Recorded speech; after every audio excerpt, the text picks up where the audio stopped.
ನಮಸ್ತೆ ಕರ್ನಾಟಕ. ನಾವು ಎಲ್ಲಾದರೂ ಟ್ರಿಪ್ ಹೋಗೋಣ ಅಂತ ಪ್ಲ್ಯಾನ್ ಮಾಡ್ತಾನೆ ಇದ್ವಿ, ಆಗಿದ್ದಿಲ್ಲ. ಆದರೆ ನಾಳೆ ಒನ್ ಡೇ ಪಿಕ್ನಿಕ್ ಹೋಗೋಣ ಅಂತ ಪ್ಲ್ಯಾನ್ ಮಾಡ್ಕೊಂಡ್ವಿ. ಎಲ್ರಿಗೂ ನಾಳೆಯಿಂದ ಜರ್ನಿ ಶುರುವಾದರೆ ನಮಗೆ ಇವತ್ತು ನೈಟಿಂದನೇ ಜರ್ನಿ ಶುರುವಾಗಿದೆ. ಯಾಕೆ ಅಂದರೆ ಇವತ್ತು ಶನಿವಾರ ಆಗಿರೋದ್ರಿಂದ ಮದಲಗಟ್ಟಿ ಆಂಜನೇಯ ಸ್ವಾಮಿ ದೇವಸ್ಥಾನಕ್ಕೆ ಹೋಗ್ತಾ ಇದ್ದೀವಿ. ನಮ್ಮ ಹೂವಿನಡಗಲಿ ತಾಲೂಕಲ್ಲಿ ಹೋಗೋ ದಾರಿಲಿ ನೋಡ್ಕೋತಾ ಹೋದ್ವಿ. ಏನಂದರೆ ಮೊಹರಂ ಹಬ್ಬ ಶುರುವಾಗಿದೆ. ಎಲ್ಲ ಕಡೆ ಡೆಕೋರೇಷನ್ ಮಾಡಿ ತುಂಬ ಚೆನ್ನಾಗಿ ಆಚರಿಸ್ತಾರೆ, ನೋಡ್ತಾ ಇರ್ಬೋದು ನೀವು.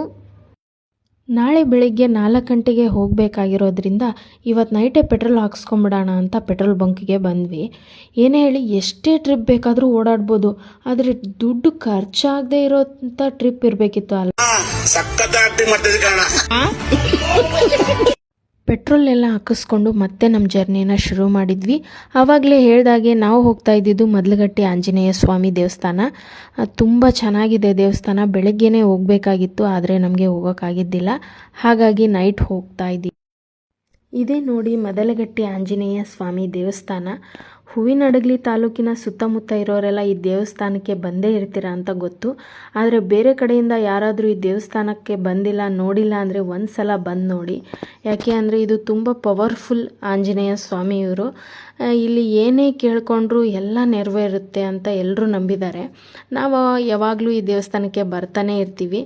ಒಳಗಡೆ ದೇವ್ರನ್ನ ಯಾವ ಥರ ಅಲಂಕಾರ ಮಾಡಿದ್ದಾರೆ ಅಂತ ನೋಡೋಣ ಬನ್ನಿ. ತುಂಬ ಚೆನ್ನಾಗಿ ಸ್ವಾಮಿ ಆಂಜನೇಯ ಕಾಣಿಸ್ತಾ ಇದ್ದಾರೆ.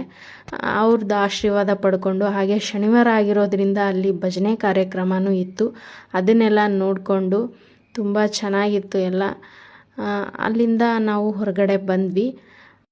ಇಲ್ಲಿ ಹನುಮಾನ್ ಚಾಲೀಸ್ ಬೋರ್ಡ್ ಕೂಡ ಇದೆ. ನೆಮ್ಮದಿಯಾಗಿ ಕೂತ್ಕೊಂಡು ದೇವ್ರು ನೆನೆಸ್ಕೊಳ್ತಾ ಇದನ್ನೆಲ್ಲ ಓದ್ಕೋಬೋದು.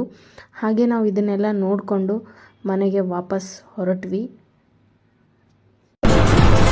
ಅಷ್ಟೇ, ಇಷ್ಟು ಹೇಳಕ್ಕೆ ಇಷ್ಟಪಡ್ತೀನಿ. ಓಕೆ ಫ್ರೆಂಡ್, ಬಾಯ್.